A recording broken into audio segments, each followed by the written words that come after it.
जैसा कि मैंने कम्युनिटी पोस्ट में डाला था, आई होप आप लोगों ने नोट कर लिया होगा already that BHU undergraduate program के लिए जो इन्फॉर्मेशन बुलेटिन है वो आ चुका है। सो जो हमारी कन्फ्यूजन्स चल रही हैं एग्जामिनेशन को लेके कि क्या पैटर्न होने वाला है, किस तरह से एग्जामिनेशन कंडक्ट होने वाला है, आज वो सारी इस वीडियो में क्लियर हो जाएंगी। Hi guys, I am Ayushi, your mentor for law entrance exams and welcome to Law Digest. As you see here, ये हम BHU की वेबसाइट पे है, bhuonline.in ये ऑफिशियल वेबसाइट है। एंड यहाँ पर you can see that list of courses में list of courses under UET, इसमें हमारा BA LLB का जो प्रोग्राम है वो आता है। Please remember, it is not LLB, it is BA LLB जो अंडर ग्रेजुएट प्रोग्राम में आता है। LLB इनका पोस्ट ग्रेजुएट प्रोग्राम कोर्सेज में आता है। सो पहली बात, ये जो क्लैरिटी नहीं थी इस इशू पे वो वापस से आ गई है। देन रजिस्ट्रेशन के लिए फॉर UET आपको जाना है cu@samarth.in, जो वेबसाइट है फॉर द CUET रजिस्ट्रेशन। वहीं पे आपका रजिस्ट्रेशन होगा for this examination. Thereby this examination is going to be held through CUET। तो CUET का एग्जामिनेशन आपको देना पड़ेगा। अब इंफॉर्मेशन बुलेटिन एक बार पढ़ लेते हैं to understand this examination better. देख लीजिए, यहाँ पर भी अंडर ग्रेजुएट इन्फॉर्मेशन बुलेटिन यहाँ पर क्लियरली मेंशन्ड है। So this is for the undergraduate programs. Here you can see the index. Let's move further. NTA examination conduct कराने वाला है एंड यहाँ पर आप देख सकते हैं registration and application on the official website cuet.samarth.ac.in। सो यहीं पे आपको वेबसाइट का लिंक मिल जाएगा ऑन द फर्स्ट पेज कि आपको कहाँ पे जाके रजिस्टर करना है for this examination. Now let us look at the seats. Here हम सीधा जाएंगे अपना LLB प्रोग्राम पे, BA LLB यहाँ पर मेंशन्ड है। Course name faculty of law जो है बनारस हिंदू यूनिवर्सिटी की, वहाँ पे हमारा BA LLB ऑनर्स का एग्जामिनेशन होता है। Please note, there is no exact difference between LLB honours और LLB, it's all the same thing, just that पुरानी इंस्टीट्यूट्स में उसको ऑनर्स बोला जाता है। नाउ मेन कैंपस लोकेशन है male female both. Minimum intake जो है 37 सीट्स है, मैक्सिमम 74। ये BHU काउंसलिंग कोड है। ये इस BA LLB कोर्स के लिए कोड आपका 137 है। यहाँ पर आपका मेंशन किया हुआ है fee structure 60,000 per annum. Moving forward, let us speak about reservation in the minimum eligibility for schedule caste. तो आप जिस भी कैटेगरीज हैं उसके अकॉर्डिंग आप अपना देख सकते हैं कि आपको कितने मार्क्स चाहिए। यहाँ पर दे हैव सेट कि BA भी except LLB, BA LLB honours में जहाँ पे आपको कंसेशन नहीं मिलेगा, you have to look at the minimum percentage and apart from the examination आपकी मिनिमम परसेंटेज भी देखी जाएगी। सो SC/ST कैटेगरी से अगर आप हैं तो आपके एटलीस्ट 40% मार्क्स होने चाहिए in the qualifying examination. And OWD PWD OBC category को 5% रिलैक्सेशन मिलेगा in comparison to the general category candidates. General category candidates को 50% मिनिमम मार्क्स स्कोर करने हैं।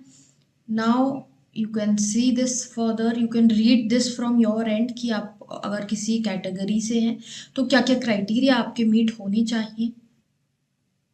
या हम सीधा ये सब आप अपने एंड से देख सकते हैं, या हम सीधा एलिजिबिलिटी क्राइटेरिया पे आ जाते हैं। एलिजिबिलिटी क्राइटेरिया में लॉ के लिए ये आपका 5 ईयर का कोर्स है। यहाँ पर आपने 12th पास होने चाहिए from recognised university in India और आउटसाइड इंडिया। एंड ऑल्सो आपके मिनिमम जो है यहाँ पर 50% मार्क्स होने चाहिए in the general category. OBC के लिए 45 जैसा हमने पहले देखा था relaxation, and 40% SC/ST category candidate के लिए। सीट्स यहाँ पर आप देख सकते हैं, कोर्स फी भी पहले मेंशन थी। सो ये आपका हो गया eligibility criteria. Moving forward, let us look at the examination pattern as such. Pattern की बात करें लॉ के लिए, candidate seeking admission will have to appear for the CUET UG 2022। so CUET के लिए आपको appear करना पड़ेगा। आपको क्या रिक्वायर्ड है, you need to opt for section 1A यानी लैंग्वेज सेक्शन, यानी सेक्शन 1B आप यहाँ पर नहीं देख रहे हैं। जो CUET में हमने क्राइटेरिया देखा था section 1A, section 1B, section 1B वाली लैंग्वेजेस हमें नहीं अप्लाई करती हैं। हम यहाँ पर इंग्लिश या हिंदी में से चूज कर सकते हैं and we can give our examination on that. वहाँ पर हमने देखा था 50 क्वेश्चन होंगे। सेक्शन 2 हमारा डोमेन स्पेसिफिक आ गया, लीगल स्टडीज, बिकॉज हम लीगल के लिए अपेयर कर रहे हैं। यहाँ पर भी आपके 50 क्वेश्चंस इन्होंने लिखे हुए थे। जनरल टेस्ट सेक्शन 3 आपका है जनरल टेस्ट, यहाँ पर 75 क्वेश्चंस लिखे हुए थे।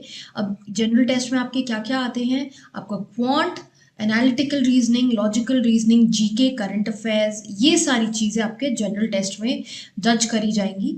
एंड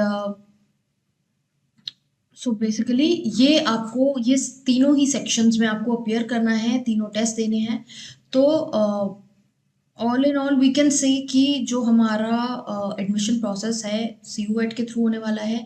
BLAT लास्ट ईयर के कंपैरिजन में अगर देखें तो सेम ही प्रोसेस है, सिलेबस हमारा सेम ही है, बिकॉज लैंग्वेज है, लीगल स्टडीज़ हम करते ही थे, legal aptitude, English, maths, reasoning ये भी हम करते ही थे, करंट अफेयर्स, जीके। सो यहाँ पर आपका 50% जो स्कोर है वो लिया जाएगा। मेरिट लिस्ट के क्राइटेरिया की बात हो रही है। 50% जो आपका मिनिमम आपको मीट करना है फॉर द लैंग्वेज, आपकी 50% होनी चाहिए। देन आपका डोमेन स्पेसिफिक टेस्ट का स्कोर लेके, आपके लैंग्वेज का 50% लेके, एंड आपके जनरल टेस्ट का स्कोर लेके, ये तीनों को जोड़ के जो मेरिट लिस्ट प्रिपेयर करी जाएगी वो इसी बेसिस पे करी जाएगी कि तीनों टेस्ट आपके यहाँ पर देखे जाएंगे। तो तीनों में ही आपको अच्छे से परफॉर्म करना होगा। Then I think this is it with respect to the entrance. Further they've also said कि 35% marks आपके at least होने चाहिए in the entrance. Here you can see कि फीस जो आपको डिपॉजिट करनी है for the registration BLLB honours, ये आप यहाँ पर 2282 फीस जो देख रहे हैं, ये रेगुलर फीस है जो आपको यहाँ पर डिपॉजिट करनी है। With this, I think this prospectus is over. So basically ये सारी डिटेल्स थी जो आपको ध्यान में रखनी थी। CUET के थ्रू एग्जामिनेशन होगा, एग्जामिनेशन पैटर्न आपने देख लिया है, तो अपना प्रेपरेशन स्टार्ट कर दीजिए। As I mentioned earlier also कि मैंने पहले भी वीडियोस में बोला है कि जो हम BLAT की तैयारी करते थे, तैयारी सेम ही है, जस्ट दैट पैटर्न का फ़र्क हो गया है। तो लैंग्वेज अपना प्रिपेयर कीजिए, इंग्लिश, हिंदी, जिसमें भी आप अपेयर करना चाहते हैं। लीगल के लिए if you want help for legal studies, you can check our website www.lawdigest.in। वहाँ पर आपको कोर्सेज मिल जाएंगे for the legal aptitude section that can help you in your preparation. General test के लिए भी वहाँ पर आपको इंग्लिश, मैथ्स, रीजनिंग, इसके रिलेशन में वीडियो लेक्चर्स मिल जाएंगे टू अंडरस्टैंड द कॉन्सेप्ट्स कि कैसे इन क्वेश्चंस को किया जाता है, कैसे टैकल किया जाता है, वो आप देख सकते हैं। एंड अदरवाइज इन केस आपको और कोई क्वेरी या डाउट है, you can drop down the same in the comment box below. And इस चैनल को फॉलो करते रहिए, subscribe to this channel if you are a new visitor, क्योंकि ऐसे वीडियोस के साथ और हम आते रहेंगे। And also press the bell icon ताकि इमीडिएट नोटिफिकेशंस आए। इंस्टाग्राम पे भी हमें ज़रूर फॉलो करें for more updates in the legal arena.